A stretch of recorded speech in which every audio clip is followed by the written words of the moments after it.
you like my t-shirt? I like it. It says, stay true, stay you. In colors. Stay true, stay you always. What's up, guys? Welcome back to my channel. Oh, I look like a sexy librarian today. Welcome back to my channel. Today's video is gonna be a bit of a story time on why I decided to start Moments with Mills. Mills is my last name, so I thought, what could my name be? And I thought, Moments with Mills, you know, capture moments of life and sharing it with other people, experiences and everything. So that's where the name came from. I really like these glasses. I'd always wanted to start kind of like a blog, but mainly to focus on my writing. And again, if you don't know, head over to my Instagram, Moments with Mills. I do some poetry and some quotes and things like that, and it's all just basically geared to share my experiences and to also encourage other people. I'm all about the good vibes. But so Moments with Mills, yeah, so the idea came about a few years ago. I wanted to start a blog and everything, but I never really had the confidence to do so. Okay, so I just kind of like sat on it for a long time. And can I add, actually, if you have any dreams, if you have anything that you want to achieve, anything that you want to do, just put your mind to it. Do not let that voice in your head tell you, you can't do this, you can't do that, I'm gonna look stupid, people aren't gonna like it, yada yada yada. It doesn't matter if people don't like it, you know, like, as long as you're doing the right thing and as long as your intentions behind what you're doing is pure, and you know, in my case, it's just to encourage people and to just get people to accept and to, well, first and foremost, to recognize that it is okay to be vulnerable. So yeah, if you have anything that you want to do, just put your mind to it, put a plan in place, you know, do your research, speak to people who you know will encourage you and will give you honest and good feedback, and go chase those damn dreams. Do not sit on whatever your dreams are. Life is so precious and life is too short. You only have one life, you know? And I guess what's propelled me into kind of finally starting the YouTube, although I have already started Instagram, is because I realized that I was just sitting and, you know, allowing my insecurities around not knowing if I was gonna do well on YouTube or whatever, and you know, having my focus again on something that wasn't completely what I should have had my focus on. That's another thing as well, like, be careful what your focus is on. Sometimes people don't realize that they're stagnant in life or they're stuck in life because they have their focus on something that's completely the wrong thing for them to have their focus on. Okay, none of that stuff matters. Like, none of that, like, all the, oh no, listen, just keep your head in the game, keep your head focused, keep your mind clear, pray, and, you know, like I said, set a plan and just go and do it.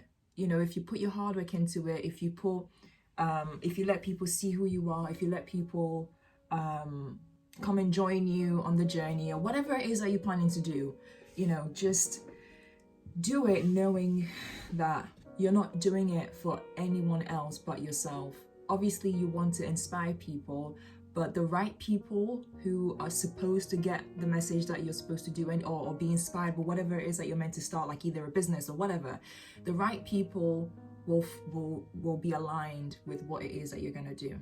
So long as you keep your head level-headed, you keep your mind pure, and you just pray and you just mind your own business and just don't worry about anything else.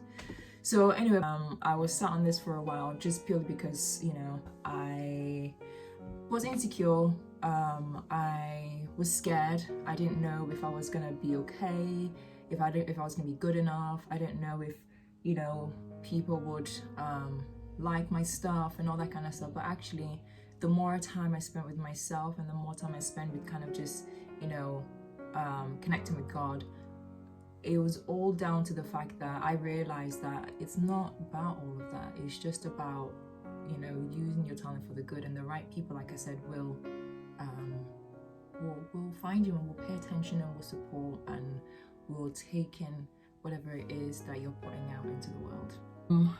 Fast forward to now. So actually, Momentswithmills actually started as an idea, and then I kind of went through a bit of a bad time in my life. I think if I go back from between 2015, I would say, maybe to end of 2014, 2015, 2016, 2017, 18, you get the gist. So I went through a bit of a bad time in my life, and it was a number of different things, okay? It wasn't just kind of like one significant thing, although the different aspects and different parts of my life were kind of all interlinked in a way. And yeah, so it was like on one hand, kind of, you know, there was things going on with my family, which actually was a little bit related to what I was going through personally and in my relationship at the time. And then I wasn't happy in my work and my career, and I felt kind of stuck and I didn't know what to do. And then financially as well, like I wasn't earning a lot of money. My outgoings were more than what I wanted to be because I couldn't save and all that kind of stuff. And it was just a whole kind of like cycle. Everything was just affecting, you know, each part of my life. And it got to a point where, you know, people would say, you know, keep your head up, or whatever it is, like people would usually say. And you know, sometimes when people are going through things in their life, they actually have maybe one aspect of their life that they can turn to. So for example, people maybe might enjoy the work or whatever, or they have good family networks or support networks or whatever, and so they like fall into that a little bit more, whereas I didn't have that. I didn't feel like I had that. And that would be, I think I might just do a separate story time to that. But the relationship that I was in at the time was very unhealthy, very toxic, and it left me traumatized, to be honest. When that relationship came to an end, obviously in natural circumstances, you don't understand why, and you think, you know, you're supposed to be together, yada yada yada, and you want to make it work, even though I'd been trying to make it work throughout the whole relationship. But now I'm happy it's over, you know, like it's amazing things that you realize after the moment, after kind of, because when you're in it, you don't really see it for what it is, you know. When you're in it, you get like glimpses of it from how you're feeling and what your emotions are trying to communicate to you. And I lost myself in that relationship. I really did. I lost myself throughout that time. I when I look back, I look back at who I was during that time, and then I look back to kind of who I was before that period of my life and who I am now. And it's just like, wow, did that really happen? Like, did that really lose myself that much? Just long story short of that is that I was very broken, very traumatized. I was in a lot of pain after the relationship. I lost myself, like I said. I didn't know who I was. I didn't know, having your world completely taken away from you when that person had become your world. It's just like, whoa, okay, the whole, you know, the rug has been pulled off from underneath my feet, so now what do I do? It was difficult, and I started to kind of try and reconnect with my faith, and even more, because I started to do that kind of towards the end of the relationship. I started to do that even more, and I was searching for answers, and I was searching for understanding. That was turbulent as well, because it's like you find yourself in a position where you're asking God for all these questions, and there aren't any kind of answers, or he's quiet, or he's slow to answer, or whatever the case. He's not operating as quick as you want him to. I started kind of trying to understand as well, as time went on, more about trauma, and I started to realize that actually that's what happened to me. So yeah, that's kind of like how I started Momentswithmills.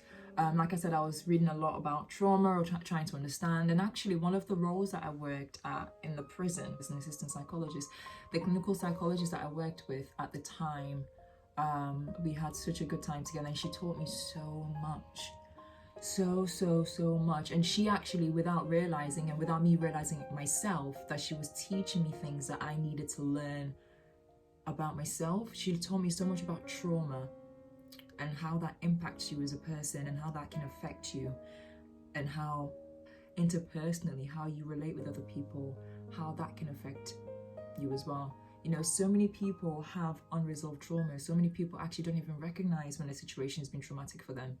You know, so many people just don't recognize when they've experienced something traumatic. So yeah, she told me so much about that, and I started to slowly learn about kind of the effects of trauma, and actually come to realize that that period of my life and everything that was going on in relationship, all that kind of stuff, that was traumatic for me. And I hope to God that I never experience that again. Thankfully, I haven't ever experienced that again. So yeah, so as I'm learning and whatnot, I kind of try to go back to writing, which, yeah, writing kind of I don't know. I think I remember when I started writing poems, actually. Do I do a story time on that? How that came about? You let me know. I started kind of leaning more towards writing, leaning more towards like creativity. Also, what I was doing at the time was I was doing things that wasn't who I am and who I knew I was inherently. And even that, again, was kind of like prolonging the time that I was in. I was very much in a kind of dark place. I really was, even though I was trying to kind of do everything I could to help myself. I was definitely kind of healing. At that point, I was healing because a lot of the things, like I said, that was going on in that time of my life was starting to get better. So things like with my family was starting to get better, and obviously I'd gotten a new job, so that was, you know, breath of fresh air for me and all that kind of stuff. Although I was trying so hard to work through my pain and everything else that was going on for me, I've learned so much. I've learned so much. I mean, I was doing things, I almost got into a car crash, basically. That's how not good things were at all. But even though I was going through all those things, and you know, I started to realize that actually, you know what, I need something. I need some sort of change. I need to not stay stuck in this pain. And although I'm doing everything I'm trying to do, I need to almost like, I need something like to propel me into some sort of. And there's a quote that Oprah Winfrey said, "Turn your wounds into wisdom." And I thought, girl, you got me. You got me. Because what was happening was I had the wounds and I was doing everything, but I wasn't using it to help someone. It wasn't purpose. It was just, I was just stuck in pain. I was just stuck in like, oh, miserable, you know. But when I saw that quote, "Turn your wounds into wisdom," I thought, girl, you gotta pick yourself up. You gotta start doing something. You gotta start screaming from the top and help someone. So again, I was like, right, come on, let's not sit on this idea anymore. Let's start Moments with Mills, and whatever it is that comes naturally, let it come naturally. If it's through poems or whatever it is, let it come naturally. And I'll say there's a lot of experience that I had from working in the prison and working with the women in the prison that really inspired me. So yeah, that's basically why I decided to start Moments with Mills. I was just stuck in my pain, stuck in my sadness, trying to figure out how to get out of it. Didn't really have the tools. And then it was like, I saw this quote, and then I slowly but surely kind of pushed myself emotionally to start it. And here I am. I mean, I'm gonna keep working hard. I'm gonna keep, you know, giving content as much as I can, and just, you know, whatever experience I feel I can use to help someone, then I will share it. And I want to create a community where people feel comfortable to, you know, ask questions that aren't often asked in society, or like are hush about, or anything you want me to talk about, or anything that you want to expand on. Please just write in the comments section below and let me know. Or if you want to drop me an DM on Insta, my Instagram is Momentswithmills. And yeah, I'm gonna end this video here, and I hope you enjoyed this video, and I'll catch you in the next video. Don't forget to like, comment, share and subscribe, and follow me on Instagram and Facebook, and I hope you enjoyed the video.